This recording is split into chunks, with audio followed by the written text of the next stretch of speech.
10 ବର୍ଷରୁ ଊର୍ଦ୍ଧ୍ୱ ହେଲା ବିଦ୍ୟୁତ ବିହୀନ ଜୀବନ ଯାପନ କରୁଛନ୍ତି ଚାରି ପରିବାର। ଦର୍ଶକ ବନ୍ଧୁ ଟିକିନିକି ଖବରକୁ ସ୍ୱାଗତ। ଦୀର୍ଘ ବର୍ଷ ବିଦ୍ୟୁତ ବିହୀନ ଜୀବନ ଯାପନ କରୁଥିବା ବେଳେ ବିଦ୍ୟୁତ ବିଭାଗ ଖେଳୁଛି ଲୁଚକାଳି। ଆଜ୍ଞା, ଏହି ଘଟଣା ବହୁତ ଦୂର କଥା ନୁହେଁ।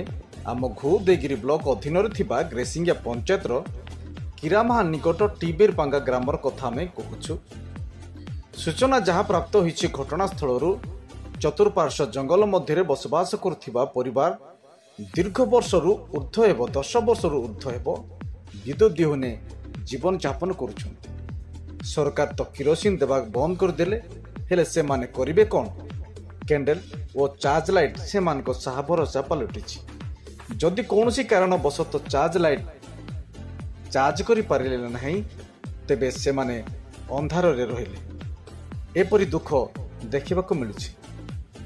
ସେପଟେ ସରକାର ବିଦ୍ୟୁତ ଦେଲେ, କନେକ୍ସନ ତ କରିଦେଲେ, କିନ୍ତୁ କୌଣସି କାରଣବଶତଃ ଟ୍ରାନ୍ସଫର୍ମର ଖରାପ ହେବାରୁ ଆଉ ତିଆରି ହୋଇପାରୁନାହିଁ। ବିଭାଗୀୟ ଅଧିକାରୀଙ୍କ ପାଖକୁ ଯାଇ ଅଭିଯୋଗ କଲେ, ହେଲେ ସେମାନେ ଆସି ଫଟୋ ଉଠାଇ ନେଲେ ଆଉ କହିଲେ କାମ ହୋଇଯିବ, କିନ୍ତୁ ହେଲା ନାହିଁ। ଲୁଚକାଳି ଖେଳ ସଦୃଶ ବାରମ୍ବାର ଅଭିଯୋଗ କରାଯାଉଛି। ଆସୁଛନ୍ତି ବିଭାଗୀୟ କର୍ତ୍ତୃପକ୍ଷ, କିନ୍ତୁ କାମ ଶୂନ୍ୟ।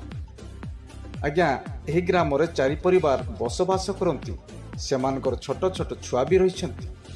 ଛୁଆମାନେ କେବେ ବିଦ୍ୟୁତ ଆଲୋକରୁ ରାତିରେ ଦେଖି ନାହାନ୍ତି। ଦୁଃଖର ବିଷୟ। ତେବେ ବିଦ୍ୟୁତ ବିଭାଗ କେବେ ସେମାନଙ୍କ ଦୁଃଖ ବୁଝିବ, ତାହା ଦେଖିବାକୁ ବାକି ରହିଲା। କାରଣ ମହିଳା ଜଣକ ତ ଦାବି କରୁଛନ୍ତି। ତେବେ କେବେ ସେ ଦାବି ପୂର୍ଣ୍ଣ ହେବ ଓ ଏହି ଚାରି ପରିବାର ଆଲୋକ ଦେଖିବେ? ଶୁଣନ୍ତୁ ପ୍ରତିକ୍ରିୟା। ମୋ ନାଁ ସଙ୍ଗୀତା ପ୍ରଧାନ, ମୋ ଗାଁ କିରାମାହା ଟିବେରପାଙ୍ଗା। ଆଉ ଆମର କରେଣ୍ଟ 8-10 ବର୍ଷ ହେଲାଣି କଟିଯାଇଛି। ଆଉ ଆମେ ଡିବ୍ରି ବି ଏମିତି ବି କିରୋସିନ କିଛି ବି ଦେଉନାହାନ୍ତି ସରକାର। ଆଉ ସେଇଟା ବି ଅସୁବିଧାରେ ଚଳୁଛୁ। ଆଉ ଆମେ କ୍ୟାଣ୍ଡେଲ ଫ୍ୟାଣ୍ଡେଲ ଯାହା କିଛି ଜଳେଇକି ରହୁଛୁ। ସରି ଯାହା କିଛି ଚାର୍ଜ ଲାଇଟ୍ ଆଣିକି ଘରେ ଜଳେଇକି ରହୁଛୁ। ଏଇଟା 10 ବର୍ଷ ଉପରେ ହେଲାଣି। ଏଇଟା ଟ୍ରାନ୍ସମିଟର ପଡ଼ିଛି ସାର୍। ହଁ ସାର୍, କରାହେଇଥିଲା।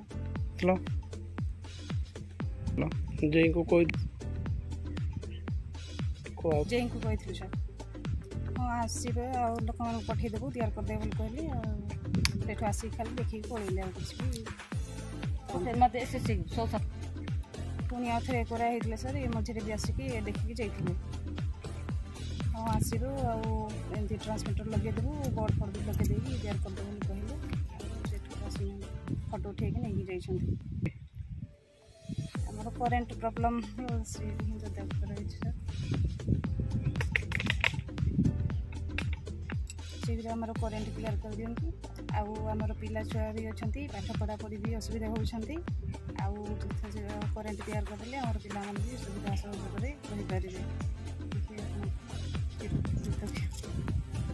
ଦର୍ଶକ ବନ୍ଧୁ, ଟିକିନିକି ଖବରର ଅଧିକ ଅପଡେଟ୍ ପାଇଁ ଟିକିନିକି ଖବରକୁ ସବସ୍କ୍ରାଇବ୍, ଲାଇକ୍ ଓ ସେୟାର କରିବାକୁ ଭୁଲିବେ ନାହିଁ।